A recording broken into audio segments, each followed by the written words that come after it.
अन्नामलाई के आंदोलन में 10 लाख लोग जो हैं वो एक साथ जुड़ गए हैं। लॉन्चिंग में 10 घंटे के अंदर रजिस्ट्रेशन। समर्थन में तमिलनाडु बीजेपी उपाध्यक्ष ने भी इस्तीफा जो है वो दे दिया है। तो क्या है खबर, 5 जून का अपडेट जो है वो ये है। तमिलनाडु बीजेपी के पूर्व अध्यक्ष के अन्नामलाई ने 5 जून की वीडियो मैसेज के नए आंदोलन की घोषणा की है। आंदोलन के नाम की अगर हम बात करें तो इद्धू नम्मा इक्कम, यानी कि ये हमारी मुहिम आंदोलन है। तमिल में इसको किया जा रहा है। 10 घंटे के धमाके की अगर हम बात करें तो 10 लाख रजिस्ट्रेशन। अन्नामलाई का दावा है कि लॉन्च के 10 घंटे के अंदर 10 लाख प्लस लोगों ने वेबसाइट यानी कि ऐप पर रजिस्टर किया है। और बीजेपी में इस्तीफे की अगर हम बात करें तो तमिलनाडु बीजेपी के उपाध्यक्ष ने समर्थन में पद से इस्तीफा दे दिया है। नाम अभी ऑफिशियल नहीं आया है। कौन है अन्नामलाई, अगर हम इनके बारे में बात करें तो के अन्नामलाई जो है वो आईपीएस से राजनीति तक का सफर। उम्र इनकी 22 साल है और शिक्षा में इन्होंने इंजीनियरिंग और एमबीए भी कर रखा है। 2011 में कर्नाटक कैडर के ये आईपीएस अधिकारी बने हैं और 2019 में भारतीय पुलिस सेवा से आईपीएस से इस्तीफा इन्होंने दे दिया था। 2020 में भारतीय जनता पार्टी बीजेपी में शामिल हुए। इसी के बाद 2021 में तमिलनाडु बीजेपी के प्रदेश अध्यक्ष जो हैं वो इनको बनाया गया था। 2021 में अरवा कुरीची सीट से विधानसभा चुनाव इन्होंने लड़ा, जो कि हार गए थे। और इसके बाद 2023 में एन मक्कल पदयात्रा जो है वो इनके द्वारा शुरू की गई थी। और इस 2024 में जो है वो कोयम्बटूर सीट में से लोकसभा चुनाव लड़ा, वो भी 2024 में ये चुनाव जो है वो हार गए हैं। और 2025 की अगर हम बात करें तो प्रदेश अध्यक्ष पद से जो है वो हटे हैं और नैना नागेंद्र को जिम्मेदारी इसकी सौंप दी गई थी। 2026 में विधानसभा चुनाव में एनडीए के लिए प्रचार किया, लेकिन खुद चुनाव नहीं लड़ा। ये अन्नामलाई का बैकग्राउंड है, यानी कि आईपीएस ऑफिसर ये रह चुके हैं। 2000 बैच के कर्नाटक कैडर से सिंघम इमेज इनकी दिखाई जा रही है। भ्रष्टाचार के खिलाफ इन्होंने सख्त एक्शन जो है वो लिए हैं। इसी के साथ बीजेपी टीएन अध्यक्ष 2021 से 2024 तक ये रहे हैं। अन्नामलाई को बीजेपी ने तमिलनाडु में जो है वो अपना चेहरा बनाया था। Hindi plus Tamil plus nationalism का कॉम्बो जो है वो इनके पास देखा जा सकता है। 2024 में जो है इनको ये अपने पद से हट गए थे। लोकसभा चुनाव में बीजेपी टीएन का प्रदर्शन खराब रहा। फिर अन्नामलाई को अध्यक्ष पद से हटाकर नैनार नागेंद्र को जो है वो बनाया गया था। और इसी के साथ 5 जून 2026 को अन्नामलाई ने खुद पार्टी छोड़ने का और नई पार्टी का हिंट देते हुए इद्धू नम्मा इक्कम जो है वो लॉन्च किया है।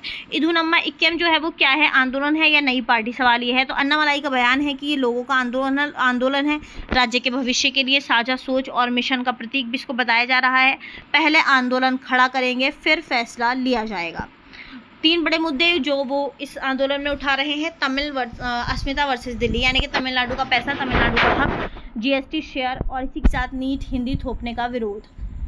डीएमके सरकार पर हमला भी इस आंदोलन में जो है वो किया जा रहा है, यानी कि भ्रष्टाचार, परिवारवाद, ड्रग्स और कानून व्यवस्था पर भी सवाल उठाए जा रहे हैं। युवा प्लस जॉब की अगर हम बात करें तो तमिल युवाओं के लिए रोजगार, स्टार्टअप्स, टेक हब का वादा जो है वो किया जा रहा है। रणनीति की अगर हम इसमें बात करें तो बीजेपी को छोड़कर रीजनल पार्टी, नेशनल एजेंडा का मॉडल एमजीआर की तरह तमिल राष्ट्रवाद की यहाँ पर बात की जा रही है। 10 लाख रजिस्ट्रेशन, सच या हवा, यानी कि जो बताया जा रहा है कि इस आंदोलन में जो है वो 10 लाख रजिस्ट्रेशन हो चुके हैं 10 घंटे के अंदर। तो अन्नामलाई का क्लेम है कि 10 घंटे में 10 लाख लोग, मतलब 1 लाख प्रति घंटा, 1,666 मिनट। 3 एंगल से इसको समझेंगे। पॉजिटिव, यानी कि अन्नामलाई की सोशल मीडिया रीच जो है वो काफ़ी ज़्यादा है। यूट्यूब पर इनके 10 लाख सब्सक्राइबर हैं, आईपीएस बैकग्राउंड से हैं, यूथ इनके साथ कनेक्ट है। इसी के साथ 2024 में भी रैलियों में काफ़ी भीड़ जो है वो देखी जाती थी। सवाल की अगर हम बात करें तो रजिस्ट्रेशन मतलब क्या है, यानी कि वोटर आईडी डाली या सिर्फ मोबाइल नंबर, फर्जी डुप्लीकेट कितने हैं। पॉलिटिकल सिग्नल की अगर हम बात करें तो नंबर सच हो या 50%, डीएमके प्लस बीजेपी दोनों के लिए मैसेज है। तमिलनाडु में तीसरा विकल्प जिंदा है। बीजेपी उपाध्यक्ष के इस्तीफा जो दिया गया है, तो अंदर की कहानी की अगर इसमें बात करें तो तमिलनाडु बीजेपी उपाध्यक्ष का इस्तीफा सबसे बड़ा झटका यहाँ पर बताया जा रहा है। मतलब 2 हो सकते हैं। अन्नामलाई फैक्टर, यानी कि कार्डर लेवल पर अन्नामलाई की पकड़ अब भी मजबूत है, कई नेता उनके साथ जा सकते हैं। बीजेपी हाईकमान का दबाव भी यहाँ पर देखा जा रहा है, यानी कि दिल्ली चाहती थी कि अन्नामलाई एग्रेसिव हिंदुत्व छोड़ दें, लेकिन अन्नामलाई नहीं माने, जिस कारण अब इस्तीफा जो है वो शुरू हो चुका है। रिस्क बीजेपी के लिए है, यानी कि अगर 10 से 15 विधायक नेता अन्नामलाई के साथ गए तो 2026 टीएन विधानसभा में बीजेपी का वोट बैंक बंद हो सकता है और डीएमके को फायदा इससे पहुंचाया जा सकता है। तमिलनाडु की राजनीति पर इसका असर देखें तो 2026 में विधानसभा एंगल यहां पर देखने को मिलता है। डीएमके प्लस, यानी कि सत्ता में स्टालिन सीएम है, तमिल मॉडल का जो है वो नारा यहाँ पर दिया जा रहा है। इसी के साथ AIADMK प्लस की अगर हम बात करें तो विपक्ष में ईपीएस विपक्ष है, ईपीएस लीडर है और बीजेपी के साथ जो है वो गठबंधन भी यहाँ पर टूटा हुआ दिखाई दे रहा है। अन्नामलाई की अगर हम बात करें तो तीसरा मोर्चा जो है वो युवा plus anti corruption plus Tamil pride का नैरेटिव यहाँ पर देखा जा रहा है। ये इसकी कुछ पोजीशन बताई जा रही हैं। अब सवाल ये है कि खेल जो है वो क्या होगा, अन्नामलाई AIADMK का वो काटेंगे या फिर DMK का। अब तो दोनों को ही डरा रहे हैं। अगर हम इसके कंक्लूजन की यानी कि निष्कर्ष की बात करें तो IPS से नेता बने अन्नामलाई ने 10 घंटे में 10 लाख रजिस्ट्रेशन का दावा कर दिया है और तमिलनाडु की राजनीति में जो है वो इसके ज़रिए भूकंप आ गया है, यानी कि भूकंप ला दिया गया है। बीजेपी के लिए ये घर की आग है और DMK के लिए ये जो है वो नया चैलेंज भी बताया जा रहा है। अब अन्नामलाई बोले ये हमारा आंदोलन है। सवाल ये है कि तमिलनाडु में DMK और AIADMK के बाद क्या अन्नामलाई मॉडल तीसरी ताकत बन पाएगा या बीजेपी की वापसी जो है वो यहाँ पर होगी। अगर हम अन्नामलाई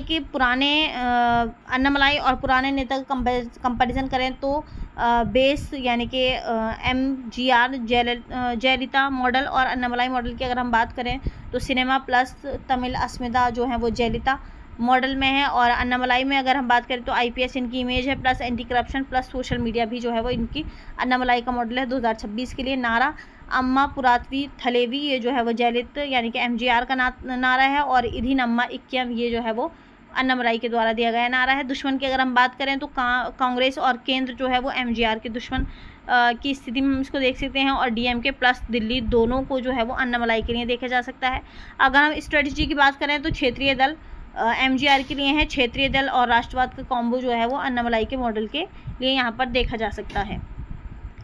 10 लाख जो है वो सच है तो इसकी कंक्लूजन इसके निष्कर्ष के बारे में जिस तरह हमने बात की कि अन्नामलाई का 10 लाख का दावा जो है वो सच झूठ बाद में है, पर TN राजनीति का स्क्रीनशॉट जो है वो बदल गया है। अब मुकाबला जो है वो DMK प्लस AIADMK नहीं बल्कि DMK versus AIADMK versus Annamalai है। सवाल TN को द्रविड़ मॉडल चाहिए या फिर अन्नामलाई मॉडल 2026 जो है वो ये बताएगा। तो आज के लिए इतना ही, मिलते हैं नेक्स्ट वीडियो में, तब तक के लिए बाय।